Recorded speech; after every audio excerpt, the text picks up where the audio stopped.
মিলাদুন নবী না করলে কি নবীর অবমাননা করা হয়, বা নবীকে অসম্মান করা হয়, নবীর সাথে বেয়াদবি করা হয়, নাকি নবী আলাইহিসসালামের আনুগত্যকে হাই গাইস, ঈদুল মিলাদুন নবী উপলক্ষে এক একজন আলেম এক একভাবে মন্তব্য দেন।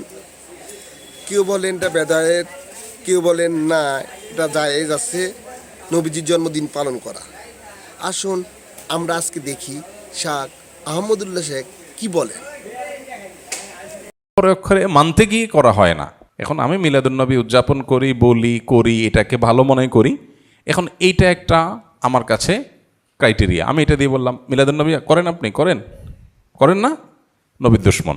নবী করিম সাল্লাল্লাহু সাল্লামের জন্মের দিন যদি পালন করতে আপনার মনে চায়, সেটা বছরে একদিন না, সেটা প্রত্যেক সপ্তাহে একদিন। কি বারে? সোমবারে। 93 বছরের একটা বছরও এমন পাওয়া যায় না যে বছরে একবার নবীজির জন্মদিবস তিনি নিজে অথবা তার কোনো খলিফা, কোনো সাহাবী পালন করেছেন। ভাইরা আমার, রবিউল আউয়াল হিজরি বর্ষের যে মাসগুলো আছে তার মধ্যে একটা মাস, এবং হিজরি বর্ষের তৃতীয় মাস এটি। রবিউল আউয়ালের এই মাসটি নবী করিম সাল্লাল্লাহু আলাইহি সাল্লামের ওয়াফাতের মাস, এবং অনেক ইতিহাসবিদদের মতে ভেলাদতের জন্ম লাভেরও মাস। যদি নবী আলাইহিসসালামের জন্মের তারিখ, অ্যাকচুয়াল টাইম, মাস, এটা নিয়ে অনেক মত পার্থক্য আছে। এখন কেউ বলতে পারেন মত পার্থক্য কেন আছে? কেন আছে তার কারণ হলো, সে যুগে মানুষ জন্মের তারিখ সংরক্ষণের ব্যাপারে এখন আমরা যতটা সিরিয়াস, বা আমরা যত জন্ম হলে সাথে সাথে তারিখ নোট করে ফেলি, তখনকার মানুষের মধ্যে এটার এত গুরুত্ব ছিল না। ওই সময় তো অনেক পরের কথা, 1450 বছর। এখন থেকে 50 বছর, 100 বছর আগেও যদি আমরা চলে যাই, 100 বছর যাওয়া লাগবে না, 20-30 বছর আগেও যদি চলে যাই, অনেকের দেখবেন যে আমাদের জন্মের তারিখে ঠিক নেই, মা বাপ খেয়াল করেন নাই। বাট এখন মানুষ অনেক অ্যালার্ট, গ্রামেও একদম তারিখটা লিখে রাখে, কারণ জন্ম নিবন্ধন তো করতে হয়। তো আগে যত পিছনে যাবেন এটার তত গুরুত্ব ছিল না। নবী করিম সাল্লাল্লাহু আলাইহি ওয়াসাল্লাম ব্যাপারটা হলো, তিনি যখন জন্মগ্রহণ করেছেন তখন আল্লাহর কিতাবে, আল্লাহর এলেমে তিনি নবী ছিলেন। মক্কার মানুষজন কি জানতো না। কুরাইশ বংশের অন্য 10টা বাচ্চার মতো একটা বাচ্চা জন্ম নিয়েছে বলে তারা মনে করেছে। এই যে একজন নবীর আগমন, এটা তো মানুষ টের পায়নি, কিন্তু যখন তার মৃত্যু হয়, দুনিয়া থেকে চলে যান, তখন তো দুনিয়া জানে তিনি নবী। এই জন্য মৃত্যু দিবসটা যেভাবে সংরক্ষিত, জন্মদিবসটা সেভাবে সংরক্ষিত না। সেটা যাই হোক, জন্মদিবস, মৃত্যু দিবস দুইটাই এই মাসে আমরা ধরেই নিলাম, রবিউল আউয়াল মাসে। তাহলে এই মাসের আমল কি? উত্তর হলো যে এই মাসের জন্য আলাদা করে স্পেশাল কোনো আমল নাই। আমল হলো সারা মাসের, সারা বছরের। সেটা কি? সেটা হলো নবী করিম সাল্লাল্লাহু আলাইহি সাল্লামের সুন্নাহকে অনুসরণ করা, তাকে সব কিছুর চাইতে, সবার চাইতে বেশি ভালোবাসা দেওয়া, এবং তার আদর্শকে নিজের মধ্যে ধারণ করা। এই কাজগুলো যদি আমরা করি, তার প্রতি ঈমানদার দাবিদার যারা, তাহলে ইনশাআল্লাহ কিয়ামতের ময়দানে তার সুপারিশ, তার সাথে জান্নাতে থাকা, আরও আল্লাহ তাআলা বিভিন্ন নেয়ামতের অধিকারী আমরা হতে পারবো। আর যদি আমরা রবিউল মাস আসলো আর 1-2টা মিলাদ পড়লাম, কিয়াম করলাম, বা কিছু আমল নবী সাল্লাল্লাহু আলাইহি সাল্লামের মহব্বতের নামে করলাম, আর করে যদি মনে করি যে আমার দায়িত্ব আদায় হয়ে গেছে, সেটা ভুল হবে। আমাদের সমাজের মানুষের হলো নেচার হলো যে রবিউল আউয়াল এলে তোমার গান গাই, ও রবিউল আউয়াল গেলে তোমায় ভুলে যাই। তো নবী সাল্লাল্লাহু আলাইহি সাল্লামের ইত্তেবা কোনো মাসের সাথে সম্পৃক্ত না, সারা বছরের, সারা জীবনের জন্য। বিধায় রবিউল আউয়াল মাসের জন্য কোরআন অথবা হাদিসে আলাদা কোনো আমল, বিশেষ কোনো আমলের কথা বলা নেই। সম্মানিত 4টি মাস আছে, সেই 4টি মাসের কথা ভিন্ন, যেমন জিলকদ, জিলহজ, মুহররম আর রজব মাস। আর রমজান মাসের বিশেষ ফজিলত আছে। মাসগুলো সবই সমান, এগুলোর বিশেষ স্পেশাল কোনো আমল নাই, যেমন রবিউল আউয়ালেও আলাদা করে কিছু নাই। নবী করিম সাল্লাল্লাহু আলাইহি সাল্লামের জন্মের দিন হলো সোমবার। কি বার? সোমবার। এই দিনটাতে মুসলমানদের জন্য নফল রোজা রাখা উত্তম। যদি সুযোগ থাকে আমরা নফল রোজা রাখতে পারি, সেটা সুন্নাহ আদায় হবে। নবী আলাইহিস সালাম সোমবারে রোজা রাখতেন, এবং তাকে জিজ্ঞাসা করা হয়েছে, সুইলা আন সিয়াম ইয়াউমিল ইথনাইন। নবী আলাইহিস সালামকে সোমবার রোজা সম্পর্কে জিজ্ঞাসা করা হয়েছিল, কেন রাখেন? তখন তিনি বলেছেন, যাকা ইয়াউমুন উলিদতু ফিহ, কারণ এটা এমন দিন যেদিনে আমার জন্ম হয়েছিল। তো নবী আলাইহিসসালামের জন্মকে ঘিরে যদি কিছু করার থাকে সেটা হলো সোমবারে রোজা রাখা। এর বাইরে জন্মের বার্ষিকী পালন এই কালচারটা তখন ছিলই না নবী আলাইহিসসালাম বা সাহাবীদের মধ্যে। এখন যেরকম আমরা জন্ম দিবস বছরে একবার পালন করি, নবী করিম সাল্লাল্লাহু আলাইহি সাল্লামের জন্মের দিন যদি পালন করতে আপনার মনে চায়, সেটা বছরে একদিন না, সেটা প্রত্যেক সপ্তাহে একদিন। কি বারে? সোমবারে। এটা বিশুদ্ধ হাদিস দ্বারা প্রমাণিত। এর বাইরে যদি আপনি বলেন না আমি বার্ষিকী পালন করব, তাহলে এই জন্মের বার্ষিকী পালন করার এই কৃষ্টি, এই কালচার এসেছে প্রকৃতি পূজারীদের মধ্য থেকে। একসময় খ্রিস্টান ধর্মের মানুষেরাও এটার তীব্র সমালোচনা এবং বিরোধিতা করত, নিষিদ্ধ ছিল। পরবর্তীতে খ্রিস্টানরা তাদের নবী ঈসা আলাইহিস সালামের জন্মদিবস পালন করা শুরু, তারা যখন শুরু করেছে, এখন এক শ্রেণী মুসলমানরা মনে করা শুরু করলো যে তারা যখন তাদের নবীরটা পালন করে, তাহলে আমরা কেন আমাদের নবীরটা পালন করব না? ভালো নিয়তেই তাদের অনুসরণ করার চিন্তা শুরু করেছে। অথচ নবী সাল্লাল্লাহু আলাইহি সাল্লাম বলেছেন, একটা সময় আসবে তোমরা মুসলমানরা তারা তাদের অনুসরণ করবে, এক বিগত গেলে তোমরা এক বিগত যাবে, এক হাত গেলে তোমরাও এক হাত যাবে, তারা গর্তে গিয়ে ঢুকলে গুইসাপের তোমরাও সেখানে গিয়ে ঢুকবে। তখন নবী আলাইহিস সালামকে সাহাবী জিজ্ঞাসা করেন, কাদের কথা বলছেন? ইহুদি খ্রিস্টানদের কথা? তখন নবী আলাইহিস সালাম বলেছেন, তারা ছাড়া আর কাদের কথা বলবো? তাদের কথাই বলেছি। অর্থাৎ তারা যা করে আমরা তা করব। এখন ওদের নবীর জন্মদিবস উদযাপনের নামে তারা ক্রিসমাস ডে পালন করে, যদিও সেদিন ঈসা আলাইহিস সালামের জন্ম হয়েছে কিনা সেটা আর এক ঐতিহাসিক বিতর্কের বিষয়। কিন্তু আমরা মুসলমানরা অনেকে মনে করি তাহলে আমরা আমাদের নবী মুহাম্মদ সাল্লাল্লাহু আলাইহি সাল্লামের জন্মদিবস অনুসরণ করব। আমাদের নবী মুহাম্মদ সাল্লাল্লাহু আলাইহি সাল্লামের জন্মের পর উনি দুনিয়াতে বেঁচে ছিলেন কত বছর? 63 বছর। ওনার মৃত্যুর পর সাহাবীরা প্রায় শতবর্ষের মতো, সর্বশেষ সাহাবী দুনিয়া থেকে যাওয়ার ইতিহাসটা প্রায় কয়েক যুগ, শতবর্ষের মতো। এবং খোলাফায়ে রাশেদা তারপরে দুনিয়াতে বেঁচে ছিলেন কত বছর? 30 বছর। তাহলে শুধু খোলাফায়ে রাশেদের কথাই যদি বলি, নবী আলাইহিস সালামের 63 আর 4 খলিফার 30, তাহলে কত হয়? 93 বছর।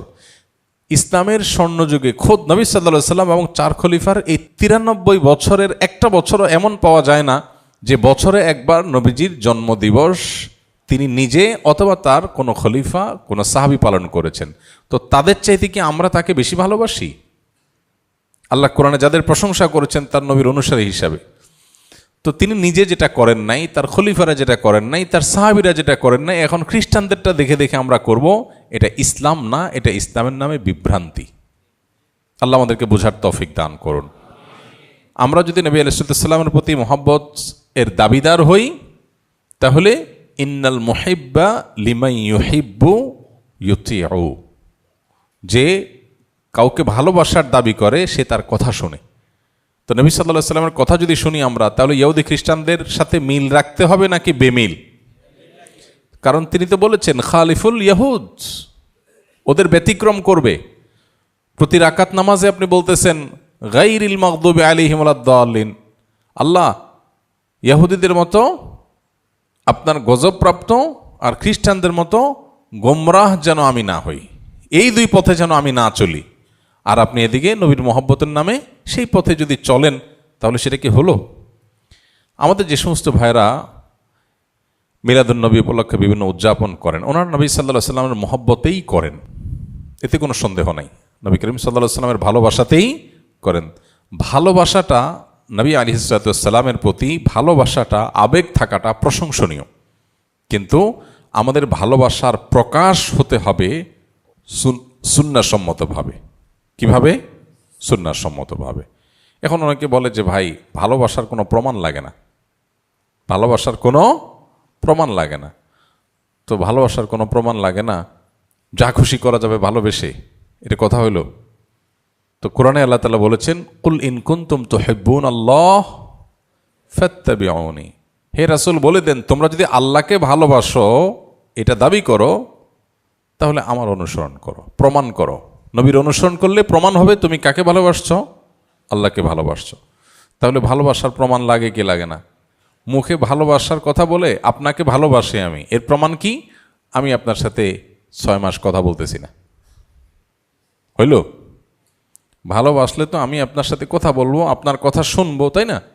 তো নবী করিম সাল্লাল্লাহু আলাইহি সাল্লাম আমাদেরকে কি বলেছেন, কি দিয়ে গেছেন? তিনি বলেছেন তারাকতু ফিকুম আমরাইন, তোমাদের মধ্যে দুইটা জিনিস রেখে গেলাম, কিতাবাল্লাহ ওয়া সুন্নাত রাসূলি, আল্লাহর কিতাব আর তার রাসূলের সুন্নাহ।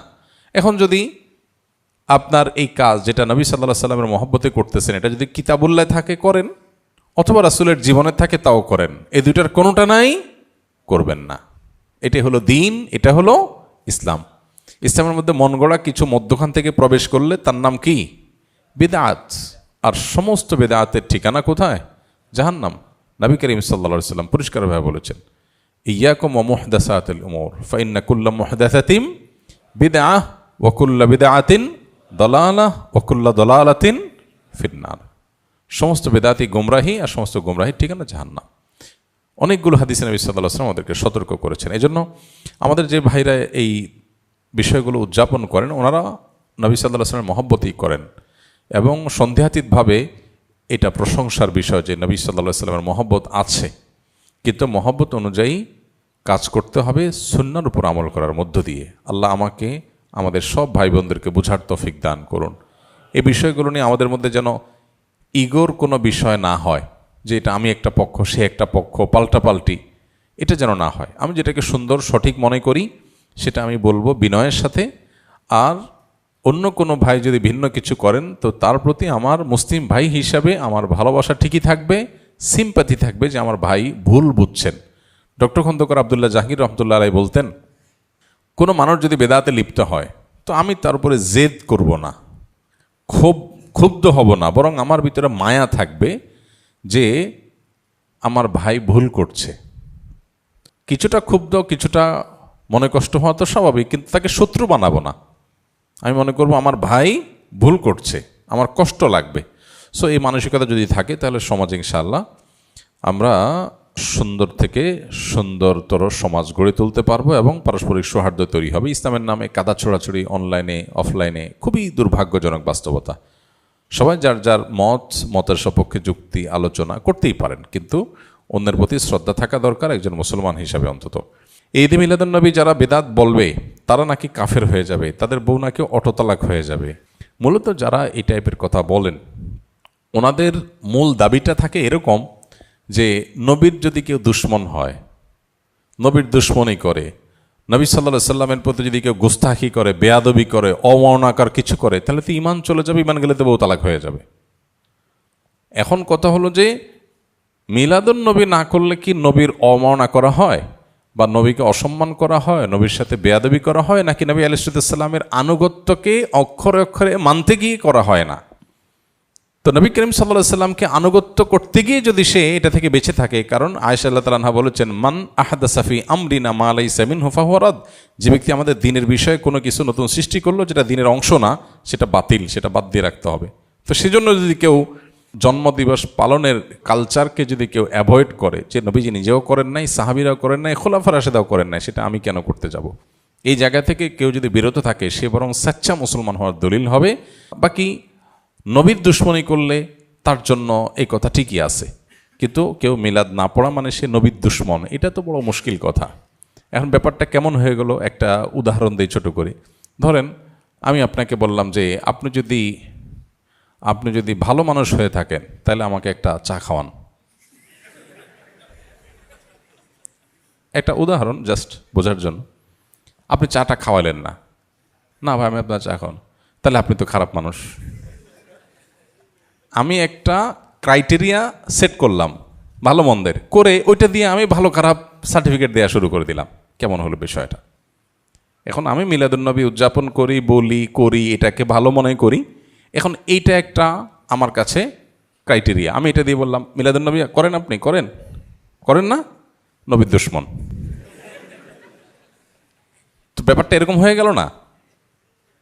যেমন এই যে আপনার আমাদের দেশের স্বাধীনতার জন্য, আমাদের মাতৃভাষায় কথা বলার অধিকার এনে দেওয়ার জন্য যে মানুষগুলোর জীবন দিতে হয়েছে, আমরা তাদের প্রতি কৃতজ্ঞ না অকৃতজ্ঞ? কৃতজ্ঞ। মাল্লাম ইয়াশকুরিন নাস লাম ইয়াশকুরিল্লাহ। বান্দা শুকর আদায় না করলে আল্লাহ শুকরও আদায় হয় না। তো যাদের মাধ্যমে আমরা দেশ পেয়েছি, মায়ের ভাষায় কথা বলার অধিকার পেয়েছি, তাদের প্রতি জুলুম হয়েছে, আমরা অবশ্যই তাদের প্রতি কৃতজ্ঞতা আদায় করে আমরা তাদের জন্য মনের ভেতর থেকে দোয়া করি, আল্লাহ আপনি তাদেরকে মাগফিরাত দিয়ে জান্নাতের আলা মাকাম দান করেন। এখন আপনি বলতেছেন, ভাই আমি আমাদের স্বাধীনতা যুদ্ধে শাহাদাত বরণকারী মানুষদের জন্য, ভাষা আন্দোলনের শাহাদাত বরণকারী মানুষদের জন্য একটা আলোচনা অনুষ্ঠান করব। এখানে 5 লাখ টাকা খরচ হবে, আপনি 10,000 টাকা দিবেন চাঁদা। খরচ কোত্থেকে আসবে? খরচের জন্য দিবেন। আপনি দিলেন না। আমি বললাম আপনি স্বাধীনতা বিরোধী, আপনি দেশ বিরোধী। চাঁদা দেন নাই কিসের জন্য? স্বাধীনতা যুদ্ধে শাহাদাত বরণকারীদের প্রোগ্রামের জন্য। ভাই আপনি একটা ক্রাইটেরিয়া সেট করে যদি আমাকে বলেন যে ভাই আপনার ভিতরে দেশপ্রেম নাই, কেন? কারণ আপনি বেদিতে ফুল দিতে যান নাই। ভাই আপনি তো বেদিতে ফুল দিতে গেছেন, আমি তো দোয়া করছি। ফুল দিয়েছেন যে এটা কি শহীদের কবরে গেছে? কিন্তু আমার দোয়াটা তো তার কাছে যাবে, তো কাজের কাজটা তো আমি করলাম। এখন আপনি আমার বলতেছেন ভাই দেশপ্রেম নাই, কেমন হলো জিনিসটা? ঠিক একইভাবে মিলাদুন নবী কেউ পালন করছেন নবী করিম সাল্লাল্লাহু আলাইহি ওয়াসাল্লামের মহব্বতে, আপনি করছেন, এখন বলতেছেন ভাই এটা না করলে নবীর দুশমন। কেমন হয়ে গেল জিনিসটা? আপনি একটা ক্রাইটেরিয়া সেট করে ওইটা দিয়ে নবীর দুশমন সবাইকে মাফ করছেন, এটা সঠিক না। আল্লাহ আমাদের ভাইদেরকে বোঝার তৌফিক দান করুন। পরের দিন বুধবার ঈদুল মিলাদুন নবী, অর্থাৎ নবীজির জন্মদিন। শেখ আহমদুল্লাহ অনেক সুন্দরভাবে বুঝিয়েছেন। আশা করি এই ভিডিওটি দেখে আপনারা সবাই বুঝতে পারবেন বিষয়টা। আপনারা এটা বেশি বেশি করে শেয়ার করে দিন, যেন সবাই এই বিষয়টা বুঝতে পারে।